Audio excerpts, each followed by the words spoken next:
ഓം സദാശിവസമാരംഭാം ശങ്കരാചാര്യമധ്യമാം അസ്മദാചാര്യപര്യന്താം വന്ദേ ഗുരുപരമ്പരാം.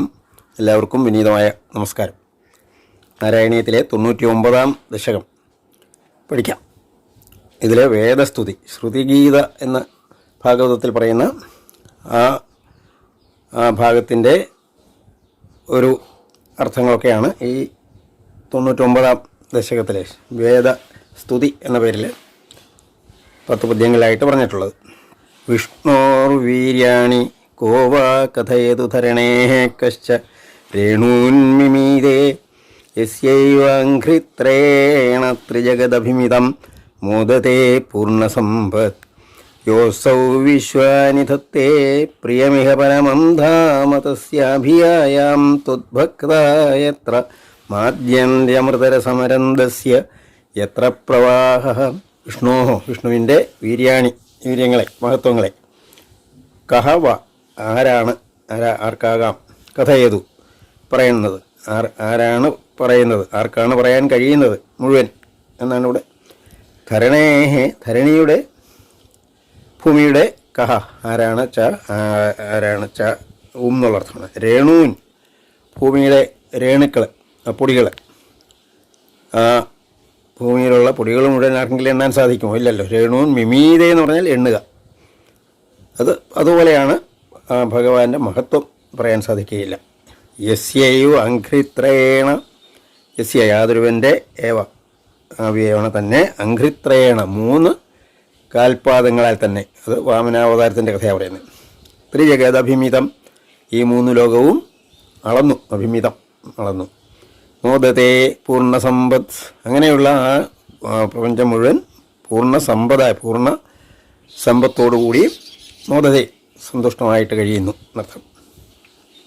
യോസൗ വിശ്വാനി ധത്തേ, യഹ അസൗ യാതൊരുവനായ ഇവൻ, വിശ്വാനി പ്രപഞ്ചത്തെ മുഴുവൻ, ധത്തേ ധരിക്കുന്നു.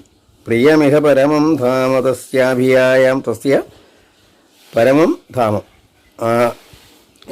അവൻ്റെ പരമമായ ഏറ്റവും ശ്രേഷ്ഠമായ ധാമ എന്ന് പറഞ്ഞാൽ വാസസ്ഥാനത്തെ, തസ്യ അഭിയായാം ഞാൻ അവിടെ എത്തിച്ചേരാം. ത്വദ്ഭക്താഹ നിൻ്റെ ഭക്തന്മാർ എത്ര യാതൊരിടത്താണോ മാദ്യന്തി സന്തോഷിക്കുന്നു. അമൃതരസമരന്തസ്യ, അമൃതരസമാകുന്ന തേനിൻ്റെ അരന്തത്തിൻ്റെ പ്രവാഹം ഒഴുക്ക് എത്ര യാതൊരിടത്താണോ ഉള്ളത് അവിടെ ഞാൻ എത്തിച്ചേരാം. ആ വൈകുണ്ഠത്തിൽ ഞാൻ എത്തിച്ചേരാം എന്നാണ്.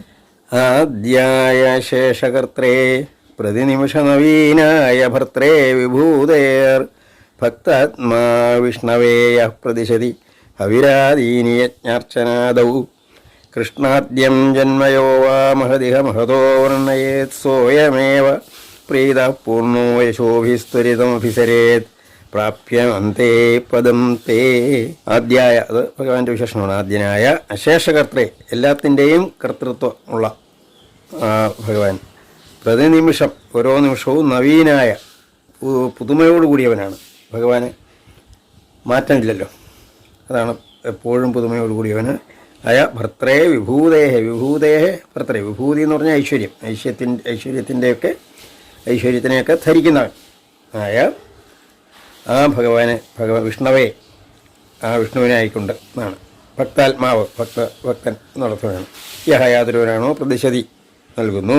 ഹവിരാദീനി, ഹവിസ് തുടങ്ങിയ ഇവർ നൽകുന്നു. യജ്ഞാർച്ചനാദൗ എന്നാണ്. യജ്ഞം, അർച്ചന അവയോട് സംബന്ധിച്ച് ഹവിസ്, പൂജ ദ്രവ്യങ്ങളൊക്കെ നൽകുന്നു. പിന്നീട് കൃഷ്ണാദ്യം ജന്മ, കൃഷ്ണൻ ആദ്യമായിട്ട് തുടങ്ങിയ ജന്മം, അവതാരം എന്നർത്ഥം. യോവ യാതൊരുവരാണോ മഹതഃ ജന്മം, മഹതഃ വിഷ്ണു, മഹാനായ വിഷ്ണുവിൻ്റെ മഹത് ജന്മ, വലിയ അവതാരങ്ങൾ. ഇവിടെ വർണ്ണിക്കുന്നു. യാതൊരുവനാണോ എന്നുണ്ട്. യഹവ യാതൊരുവനാണോ, സഹ അയമേവ ഇവൻ തന്നെയാണ്, പ്രീതനായ ഏറ്റവും പ്രീതിയോടുകൂടിയവനായിട്ട്, ശോഭിഹി പൂർണ്ണ എല്ലാ യശസ്സുകളോടും കൂടി ത്വരിതം പെട്ടെന്ന് തന്നെ അഭിസരേത് എത്തിച്ചേരുന്നു. എവിടെയും തേ പദം. അന്തേന്ന് പറഞ്ഞാൽ അതിനുശേഷം നിന്റെ പ്രാപ്യം പദം, എല്ലാവരും പ്രാപിക്കപ്പെടേണ്ടത് അവിടാണ്. ആ പദത്തിൽ അങ്ങനെയുള്ളവർ എത്തിച്ചേരുന്നു. ഹേ സ്തോതാര കവീന്ദ്രസ്തമിക ഖലു യഥാ ചേതയധ്വേ തഥൈവ വ്യക്തം വേദസ്യ സാരം പ്രണുവത ജനനോപത്തലീലാ കഥാഭിഃ ജ്ഞാനന്തശ്ച നാമന്യഖിലസുഖകരാണീതി സങ്കീർത്തയധ്വം ഹേ വിഷ്ണോ കീർത്തനാദ്യൈസ്തവ ഖലു മഹതസ്തത്വബോധം ഭജേയം. ഹേ സ്തോതാര, അല്ലയോ സ്തോതാക്കളെ, എപ്പോഴും ഭക്തന്മാരെ എന്നർത്ഥമാണ്. കവീന്ദ്രാഹ, കവീന്ദ്രന്മാർ, ആ ഭഗവത് കഥകളെ പ്രചരിപ്പിക്കുന്നവർ കവീന്ദ്രന്മാരെ. കവീന്ദ്രാഹ തം ഇഹ, അവനെ, ആ ഭഗവാനെ ഇഹ ഖലു, നിശ്ചയമായും യഥാ ചേതയധ്വേ, എങ്ങനെയാണോ നിങ്ങൾ മനസ്സിലാക്കുന്നത്, തഥൈവ, അങ്ങനെ തന്നെ, അത് മുഴുവൻ തന്നെ എന്നർത്ഥം ഇവിടെ വ്യക്തമായിട്ട്. അത് വേദസ്യ സാരമാണ്. ആ ഭഗവാനെ മനസ്സിലാക്കുന്നു എന്ന് പറയുന്നത് വേദത്തിൻ്റെ സാരം തന്നെയാണ്. പ്രണുവത, അതിനെ നിങ്ങൾ സ്തുതിക്കുക, അതിനെ നിങ്ങൾ പാടി നടക്കുക എന്നുള്ള അർത്ഥമാണ്. ജനനോപാത്തലീലാകഥാഭിः, ആ ഭഗവാന്റെ അതെങ്ങനെ, ആ നിഷ്കള സ്വരൂപനായ ഭഗവാനെ അങ്ങനെ ഭഗവാനെക്കുറിച്ച് പറയാൻ നോക്കുമല്ലോ. ജനന ഉപാത്തം, ആ ജനനം സ്വീകരിച്ച, അവതാരം സ്വീകരിച്ച അതോടുകൂടിയ ഉപാത്തം, അതിനോട് ചേർന്ന കഥകളാൽ, ലീലാകഥകളാലാണ് നിങ്ങൾ ആ ഭഗവാനെ എല്ലാവർക്കും മനസ്സിലാക്കി കൊടുക്കേണ്ടത് എന്നർത്ഥം. ജാനന്ദശ്ചസ്യ, അറിയുന്നവർ, ജാനന്ദച്ച അസ്യ നാമാനി, ഇവൻ്റെ നാമങ്ങളെ, ഇവൻ്റെ മഹത്വങ്ങളെ, അഖില സുഖകരാണി ഇത്, എന്നിട്ട് നിങ്ങളറിഞ്ഞ് അത് എന്താണെന്ന് നിങ്ങൾ പറയണം. അഖില സുഖകരാണി, ആ നാമങ്ങൾ, ആ പേര് മാത്രമല്ല ആ പ്രവൃത്തികളെല്ലാം അഖില സുഖകരങ്ങളാണ്.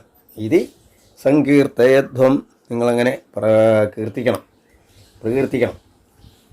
ഹേ വിഷ്ണു, അല്ലയോ മഹാവിഷ്ണു, കീർത്തനാദ്യൈസ്തവ ഖലു മഹതഃ, മഹാനായ തവ, നിൻ്റെ കീർത്തനാദികളെ കൊണ്ട്, ആദികളാൽ. അപ്പോൾ എനിക്ക് ചെയ്യാനൊക്കുന്നത് എന്താണ്, ആ കീർത്തനങ്ങളൊക്കെ കേട്ട് അതിൽ നിന്നും തത്വബോധം ഭജേയം, അങ്ങനെക്കുറിച്ചുള്ള തത്വം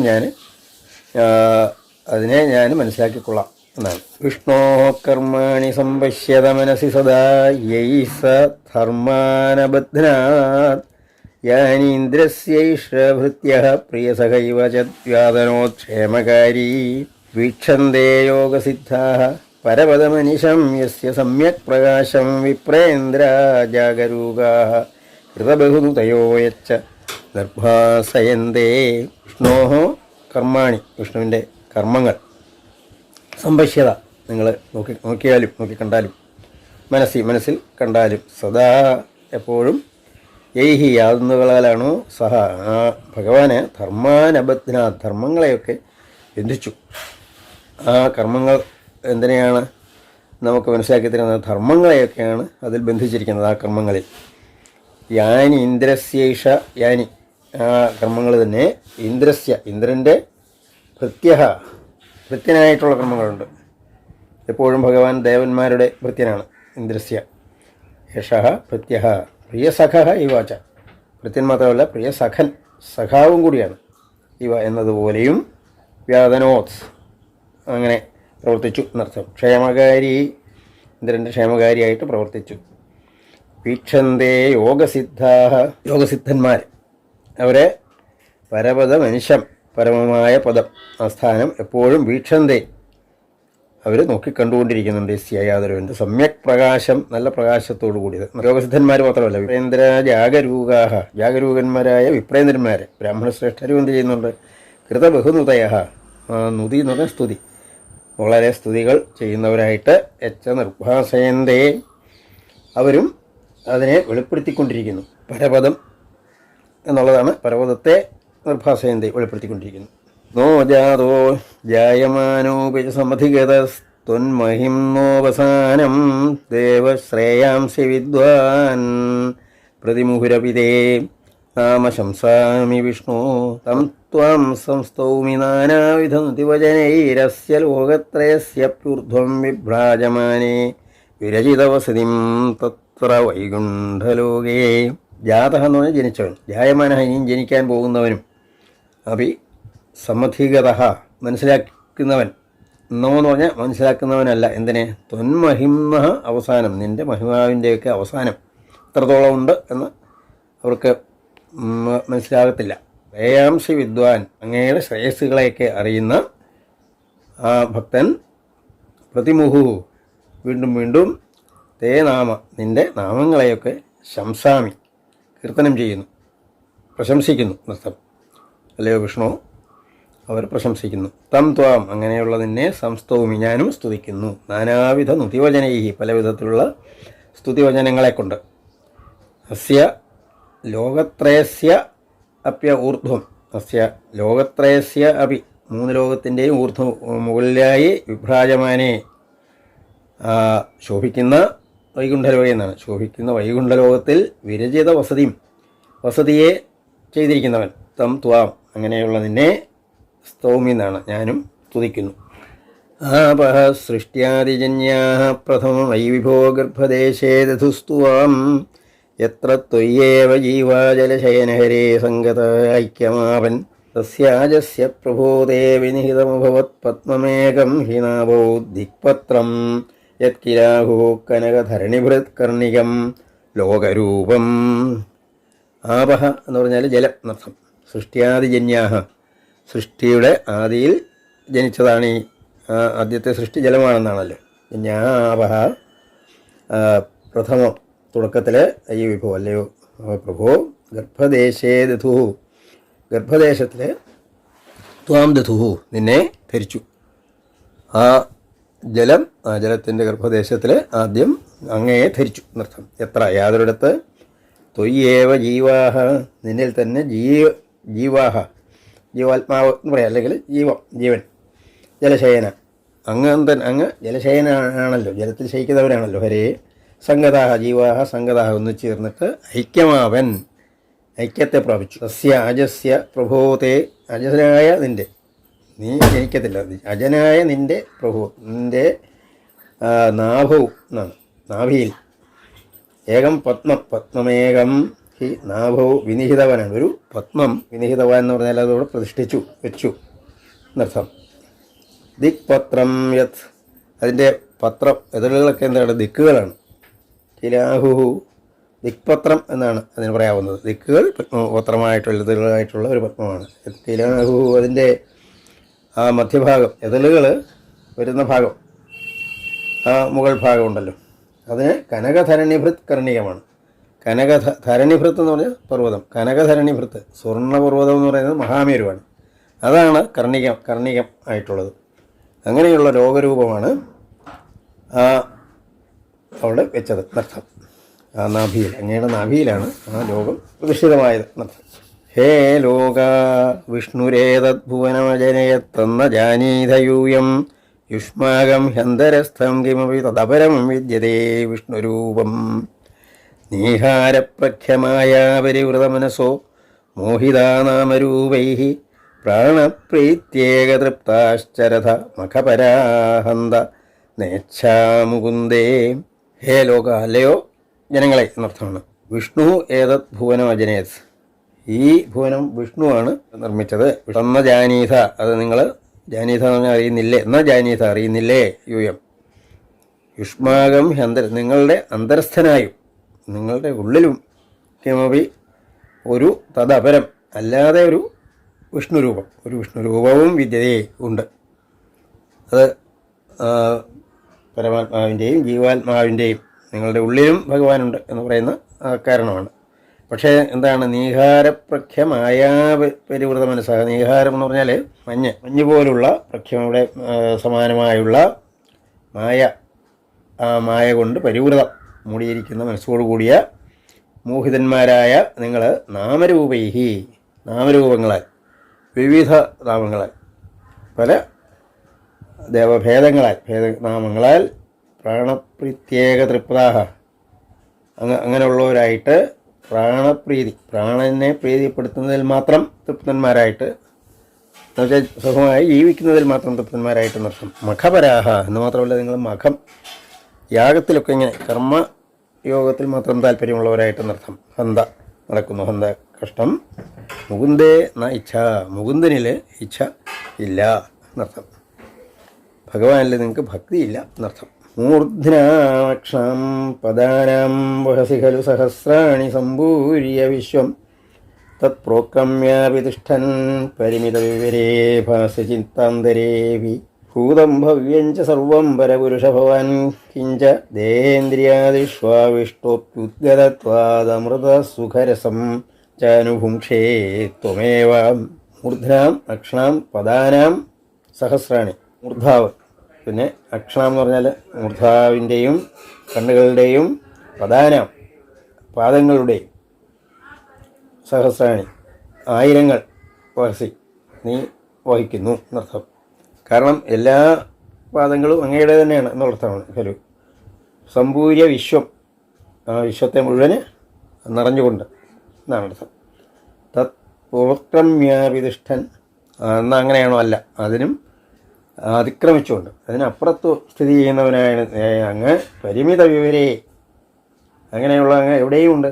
പരിമിത വിവരം എന്ന് പറഞ്ഞാൽ ചെറിയ സ്ഥലമാണ്. വിവരം എന്ന് പറഞ്ഞാൽ തീരെ ചെറിയ സ്ഥലം. പരിമിതമായ വിവരെ ചെറിയ പഴുത് മാത്രമുള്ള ചിത്താന്തരി, ആ മനസ്സിൻ്റെ ചിത്താന്തരത്തിൽ, മനസ്സിൻ്റെ അന്തരത്തിൽ, മനസ്സിൻ്റെ ഉള്ളിലാപി ഭാസി നീ അവിടെയും ശോഭിക്കുന്നുണ്ട്, ജീവാത്മാവായി ശോഭിക്കുന്നു. ഭൂതം ഭവ്യഞ്ച സർവം, ഭൂതം കഴിഞ്ഞ കാര്യങ്ങൾ, ഇനിയും വരാൻ പോകുന്നത് മുഴുവൻ പരപുരുഷ അല്ലയോ ഭഗവാനെ. ഭഗവാൻ അങ്ങ് തന്നെയാണ്. പിഞ്ച എന്നാൽ ദേഹേന്ദ്രിയാദിഷ്വാവിഷ്ടാവി, ഇങ്ങനെ ദേഹത്തിലും ഇന്ദ്രിയങ്ങളിലുമൊക്കെ പ്രവേശിച്ചിരിക്കുന്നവനാണെങ്കിലും ഉദ്ഗതത്വാത് അതിനും മുകളിൽ സ്ഥിതി ചെയ്യുന്നവനായിട്ട് അമൃതസുഖരസം, അമൃതസുഖരസത്തെ അനുഭുക്ഷേ നീ അനുഭവിക്കുകയും ചെയ്യുന്നു. ത്വമേവ നീ തന്നെ അനുഭവിക്കുകയും ചെയ്യുന്നു. എല്ലാ ഇതിലും നിറഞ്ഞു നിൽക്കുന്നുണ്ടെങ്കിലും ആ പ്രപഞ്ചത്തിൻ്റെ യാതൊരു സുഖദുഃഖങ്ങളും അനുഭവിക്കുന്നില്ല എന്നുള്ളതാണ്. അതല്ല, അതിനപ്പുറത്തുള്ള ആനന്ദാനുഭൂതി മാത്രമുള്ള ഒരു സ്വരൂപമാണ്. യത്തു ത്രൈലോക്യരൂപം ദധദപി ച തതോ നിർഗതോനന്തശുദ്ധജ്ഞാനാത്മാവർത്തസേ ത്വം തവ ഖലു മഹിമാസോപി താവാൻ കിമന്യത് സ്തോകസ്തേ ഭാഗയേവാഖിലഭുവനതയാ ദൃശ്യതേ ത്രിയംശകൽപ്പം ഭൂയിഷ്ഠം സാന്ദ്രമോദാത്മകമുപരി തതോ ഭാതി തസ്മൈ നമസ്തേ. യത്തു യാതൊന്നുകൊണ്ട് അങ്ങ് ത്രൈലോക്യരൂപം, മൂന്ന് ലോകത്തിൻ്റെയും രൂപത്തെ ധരിക്കുന്നു. ദധദാപി അങ്ങനെയാണെങ്കിലും തതഃ നിർഗത അതിൽ നിന്ന് ഉയരത്തിൽ നിന്നുകൊണ്ട് നിർഗതനായിട്ട് അനന്തശുദ്ധജ്ഞാനാത്മാവായിട്ട് യാതൊരു പരിമിതിയുമില്ലാത്ത ശുദ്ധ ജ്ഞാനസ്വരൂപനായിട്ട് വർത്തസേ അങ്ങ് വർത്തിക്കുന്നു. ത്വം തവഖലു മഹിമ അങ്ങയുടെ മഹത്വമാകട്ടെ സോപി താവാൻ സഹാബി മഹിമാൻ ആ മഹിമാവ് അവനും സഹാബി താവാൻ അങ്ങനെ തന്നെയാണ്, അത്രത്തോളം ആണ്. കിമന്യത് മറ്റെന്താണ്, മറ്റൊന്നും പറയാനില്ല എന്നർത്ഥം. സ്തോകസ്തേ ഭാഗ, സ്തോക എന്ന് പറഞ്ഞാൽ അല്പം മാത്രമാണ് തേ അങ്ങയുടെ ഭാഗം. ഏത് ഏവ അഖിലഭുവനതയാ ദൃശ്യതേ ഈ പ്രപഞ്ചം മുഴുവനായിട്ട് കാണപ്പെടുന്നത് അങ്ങയുടെ ഒരു ചെറിയ ഭാഗം മാത്രമാണ്. ദൃശ്യതയെ കാണപ്പെടുന്നു. ത്രിയംശകൽപ്പം, അംശം എന്ന് പറഞ്ഞാൽ 4/3 ഭാഗം, അതാണ് ത്രിയംശം. ഭൂയിഷ്ഠം അതാണല്ലോ കൂടുതലുള്ളത്. അത് സാന്ദ്രമോദാത്മകമായിട്ടുള്ള ആ ഭാഗം, സന്തോഷം, മോദം സന്തോഷത്തോട് സാന്ദ്രം നിറഞ്ഞു നിൽക്കുന്ന സാന്ദ്രാനന്ദം എന്ന് ആദ്യത്തെ പദ്യത്തിൽ പറയാമല്ലോ. ആ സ്വരൂപത്തോടു കൂടിയ ആ ഭാഗം ഉപരി ഈ പ്രപഞ്ചത്തിൻ്റെയും മുകളിലായിട്ട് തഥ പ്രപഞ്ചത്തിൻ്റെയും അതിൻ്റെയും ഭാതി ശോഭിക്കുന്നു. തസ്മൈ നമസ്തേ ആ ഭഗവാനായിക്കൊണ്ട് നമസ്കാരം. അവ്യക്തം തേ സ്വരൂപം ദുരധികമതമം തത്തു ശുദ്ധൈകസത്വം വ്യക്തം ജപ്യേതദേവ സ്ഫുടമൃതരസാംബോധികല്ലോലതുല്യം സർവോത്കൃഷ്ടാമഭീഷ്ടാം തദിഹ ഗുണരസേനൈവ ചിത്തം ഹരന്തീം മൂർത്തിം തേ സംശ്രേഹം പവനപുരവതേ പഹിമാം കൃഷ്ണരോഗാത്. തേ സ്വരൂപം അങ്ങയുടെ സ്വരൂപം അവ്യക്തമാണ്. ദുരധിഗമതമം അത് മനസ്സിലാക്കാൻ ഏറ്റവും പ്രയാസമുള്ളതാണ്. തദത്തു അത് ആകട്ടെ ശുദ്ധൈക സത്വമാണ്, ശുദ്ധമായ ഒരേ ഒരു സത്വരൂപം മാത്രം ഉള്ളതാണ് ആ ഭഗവാന്റെ സ്വരൂപം. ഇത് വ്യക്തമായ കാര്യമാണ്. വ്യക്തവുമാണ്. സ്ഫുടമായി വ്യക്തമാണ്. അമൃതരസാംബോധികല്ലോലതുല്യം, ഇത് അമൃതരസാംബോധികല്ലോലതുല്യമാണ്. അമൃത രസംഭൂതി എന്ന് പറഞ്ഞാൽ സമുദ്രത്തിൻ്റെ തിരമാലയ്ക്ക് തുല്യമാണ്. അമൃത സമുദ്രത്തിൻ്റെ തിരമാലയ്ക്ക് തുല്യമാണ്. എങ്കിലും അതാണ് പിന്നുണ്ട് സർവോത്കൃഷ്ടാം അഭീഷ്ടാം, എല്ലാത്തിനേക്കാൾ ഉത്കൃഷ്ടമായിട്ടുള്ളതും അഭീഷ്ടാം നമുക്ക് ആനന്ദത്തെ നൽകുന്നതും തതിഹ ഇവിടെ ഗുണരസേനൈവ ചിത്തം ഹരന്തിയും. ആ ഭഗവാൻ നിർഗുണനാണെന്ന് പറഞ്ഞു, പക്ഷേ ഗുണരസത്തോടു കൂടി. ഇവിടെ കാര്യമാണ്, അവതാരത്തിൻ്റെ കാര്യമാണ് പറയുന്നത്. ഗുണരസേന ആ ഒരു സത്തന്നെ മനസ്സിനെ അപഹരിക്കുന്നതുമായ മൂർത്തിയും അങ്ങയുടെ മൂർത്തിയെ, അങ്ങയുടെ ശരീരത്തെ സംശ്രയേ അഹം സംശ്രയേ ഞാൻ ആശ്രയിക്കുന്നു.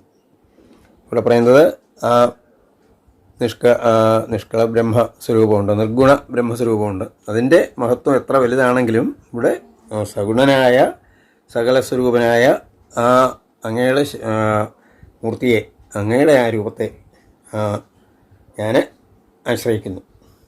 അവിടെ ഈ ഭാഗമായപ്പോഴത്തേക്ക് ഭട്ടതിരിയുടെ രോഗവും മാറി. അടുത്ത അധ്യായത്തിൽ പറയുന്നുണ്ട് ഭട്ടതിരിക്ക് ആ ദർശനം കിട്ടുകയാണ്. അതാണ് ആ മൂർത്തിയെ ഞാൻ ആശ്രയിക്കുന്നു എന്ന് പറഞ്ഞിട്ടാണ്. അതോടുകൂടിയാണ് ഭട്ടതിരിക്ക് ഭഗവാന്റെ യശാദിവാദ വർണ്ണന 3-ാം ദശകത്തിലുണ്ടല്ലോ, ആ ദർശനം കൂടെ കിട്ടുന്നു. അതാണ് മൂർത്തിയും തേ സംശ്രയെ, ആ മൂർത്തിയെ ഞാൻ ആശ്രയിക്കുന്നു. പവന പുരവതേ, അല്ലയോ ഗുരുവായൂരപ്പ പാഹി, രക്ഷിച്ചാലും മാം കൃഷ്ണ, എന്നെ രോഗങ്ങളിൽ നിന്നൊക്കെ രക്ഷിച്ചാലും. ഈ സമയമായപ്പോഴേക്ക് ഭട്ടതിരിയുടെ രോഗം മാറിയിട്ടുണ്ട് എന്നാണ്. ഇനി അടുത്ത ദശകത്തിൽ അന്ന് തന്നെ ഭട്ടതിരിക്ക് ഭഗവാന്റെ ദർശനം കിട്ടി. കിട്ടിയ ആ ദർശനം, ആ കേശാദിപാദ ദർശനം എല്ലാവർക്കും മറ്റുള്ളവരുടെയും സൗഭാഗ്യത്തിനായിക്കൊണ്ട് ആ 100-ാം ദശകമായിട്ട് ഭട്ടതിരിയും വർണ്ണിക്കുന്നുണ്ട്. സർവത്ര ഗോവിന്ദനാമ സങ്കീർത്തനം ഗോവിന്ദ ഗോവിന്ദ.